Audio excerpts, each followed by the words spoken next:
pagi Bapak Ibu Saudara. Pagi ini kita bersama-sama ada di Kali Dulang, Desa Krandekan. Berharap bahwa pagi hari ini dengan mentari yang boleh ada memberikan kehangatan kepada kita, memberikan satu keyakinan bahwa inilah penyertaan Tuhan atas kehidupan kita. Sebelum bersama-sama kita hayati akan kebenaran firman Tuhan, mari kita berdoa. Bersama dengan alam ini, kami menghayati kebesaran Tuhan dan pemeliharaan Tuhan atas kehidupan kami. Biarlah juga bersama dengan alam ini, kami boleh menghayati kehidupan kami bersama-sama dengan apa yang difirmankan Tuhan atas kehidupan kami. Kami siap untuk disapa oleh kebenaran firman Tuhan. Bersabdalah, kami siap untuk mendengarkan. Amin. Bapak Ibu Saudara, pagi hari ini kita akan memperhatikan kitab Yunus di pasal yang ketiga. Kitab Yunus di pasal yang ketiga, yang demikian dikisahkan kepada kita. Datanglah firman Tuhan kepada Yunus untuk kedua kalinya demikian. Bangunlah, pergilah ke Niniwe, kota yang besar itu, dan sampaikanlah kepadanya seruan yang kufirmankan kepadamu.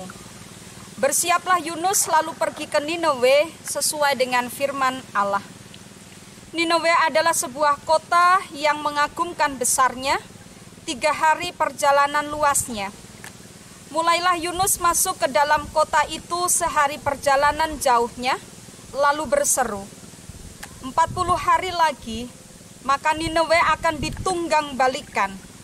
Orang Niniwe percaya kepada Allah, lalu mereka mengumumkan puasa, dan mereka, baik orang dewasa maupun anak-anak, mengenakan kain kabung. Setelah sampai kabar itu kepada raja kota Niniwe, turunlah ia dari singgasananya, ditanggalkannya jubahnya, diselubungkannya kain kabung, lalu duduklah ia di abu. Lalu atas perintah raja dan para pembesarnya, orang memaklumkan dan mengatakan di Niniwe demikian, manusia dan ternak, lembu sapi dan kambing domba tidak boleh makan apa-apa, tidak boleh makan rumput dan tidak boleh minum air. Haruslah semuanya, manusia dan ternak, berselubung kain kabung dan berseru dengan keras kepada Allah, serta haruslah masing-masing berbalik dari tingkah lakunya yang jahat dan dari kekerasan yang dilakukannya. Siapa tahu, mungkin Allah akan berbalik dan menyesal serta berpaling dari mukanya yang bernyala-nyala itu, sehingga kita tidak binasa. Ketika Allah melihat perbuatan mereka ini, yakni bagaimana mereka berbalik dari tingkah lakunya yang jahat, maka menyesallah Allah dari malapetaka yang telah dirancangkannya terhadap mereka, dan ia pun tidak jadi melakukannya. Saudara yang berbahagia adalah setiap kita yang tahu benar apa yang Tuhan firmankan dan kita melakukannya di dalam hidup. Bapak Ibu Saudara, bagian ayat kita mengatakan, bangunlah, pergilah ke Niniwe, kota yang besar itu. Berserulah terhadap mereka karena kejahatannya telah sampai kepadaku. Atas firman ini, Yunus tidak segera pergi ke Niniwe, tetapi dia berjalan menuju arah Tarsus. Nah saudara, inilah yang mengawali tragedi ikan besar menelan Yunus, dan Yunus kemudian tinggal di dalam ikan itu 3 hari 3 malam lamanya. Penolakan, pengabaian Yunus akan apa yang diperintahkan Allah, itu yang biasanya fenomenal, yang sering kali kita dengarkan, yang kita ingat betul. Anak-anak pasti tahu cerita ini, sehingga biasanya kita mengatakan, awas loh, jangan seperti Yunus, nanti dimakan ikan, nanti masuk di perut ikan lama di sana. Nah Bapak Ibu Saudara yang terkasih di dalam Tuhan, mari melihat keseluruhan kitab Yunus bukan hanya sepotong atas panggilan Tuhan dan kemudian Yunus melarikan diri. Pasal 3 yang kita baca ini menjadi babak baru bagi kehidupan Yunus, sebab di pasal 3 ini kita akan mengerti bagaimana Yunus kemudian menjadi utusan Allah yang sungguh-sungguh menanggapi apa yang menjadi panggilan Allah. Apa yang difirmankan Allah kepada Yunus untuk kedua kalinya, bangunlah, pergilah ke Ninawe, kota yang besar itu, dan sampaikanlah kepadanya seruan yang kufirmankan kepadamu. Bersiaplah Yunus, lalu pergi ke Ninawe sesuai dengan firman Allah. Saudara, ayat kita mengatakan begitu Yunus mendengarkan panggilan Allah, seruan dan perintah Allah, dia bergegas untuk melakukannya. Dia kemudian segera berangkat tanpa bertanya begitu banyak rupa di dalam dirinya. Yunus mungkin trauma dengan apa yang pernah terjadi. Trauma dalam perut ikan.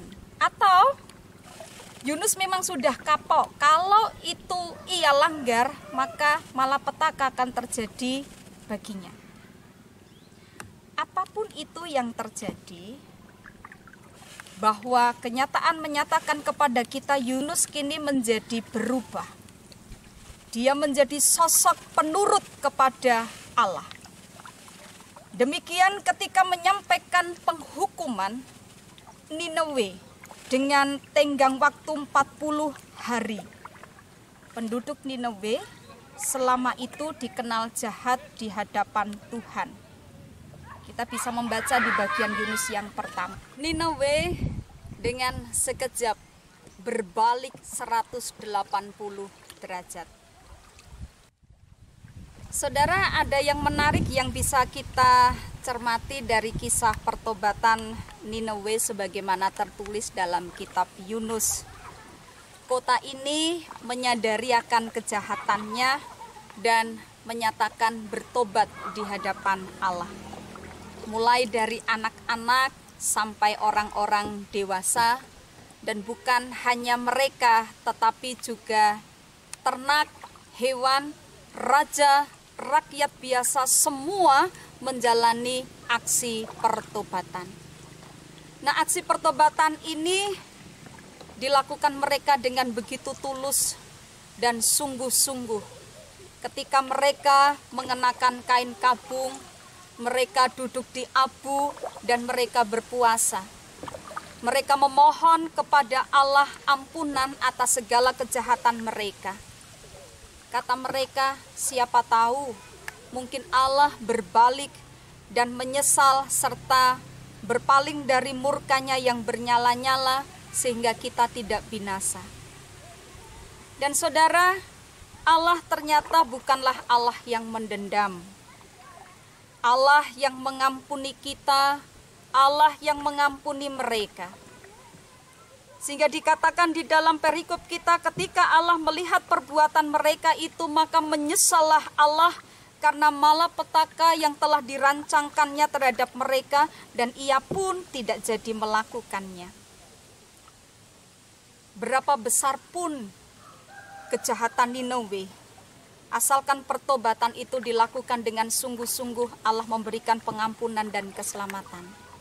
Kasih Allah melimpah bagi setiap orang yang sungguh-sungguh bertobat kepadanya.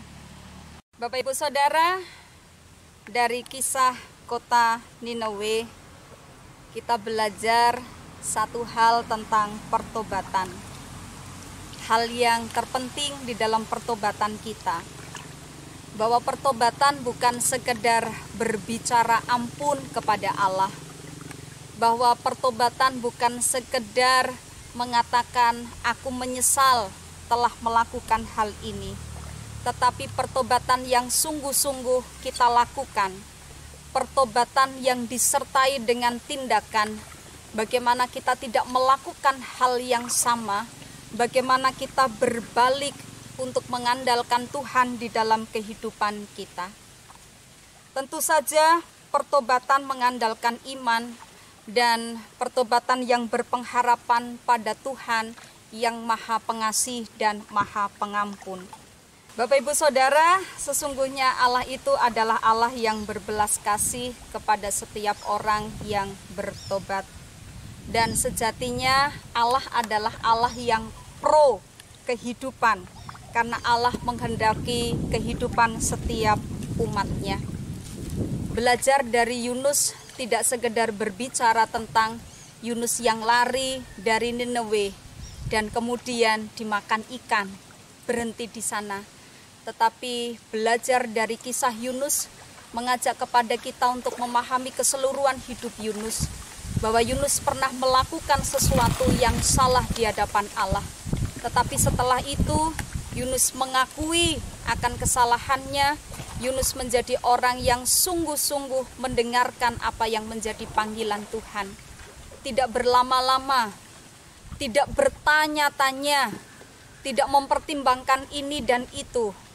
Tetapi Yunus bersegera untuk memenuhi apa yang menjadi panggilan Allah. Dan pertobatan Yunus mengajak kota Nineve untuk bertobat, sungguh memberikan buah yang luar biasa.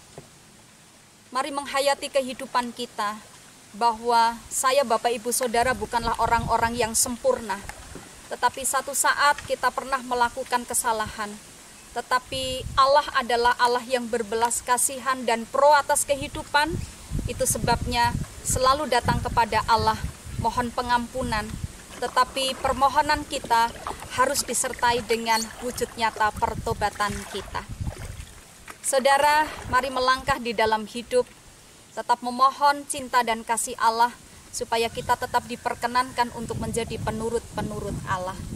Tuhan memberkati kita. Kita berdoa. Kami kecil di hadapan Tuhan, dan sesungguhnya ada banyak hal yang kami lakukan seturut dengan apa yang kami mau, bukan seperti apa yang Tuhan kehendaki. Ampuni kami, dan biarlah kami menyertakan segala apa yang muncul dari ketulusan hati kami di dalam perbuatan kami nyata. Tetap mampukan kami untuk menjadi pelaku-pelaku firman Tuhan, untuk mendengarkan setiap panggilan Tuhan atas kehidupan kami. Menyerahkan hari ini, perjalanan kami, karya kami, mohon berkat di dalam nama Tuhan Yesus Kristus. Amin. Saudara, kiranya Tuhan memberkati kita semuanya, kiranya kasih karunia yang dari Tuhan menyertai kita dan kehidupan kita. Amin. Nenek moyangku orang pelaut, gemar mengarung luas samudra, menerjang ombak tiada takut, menempuh badai luar biasa.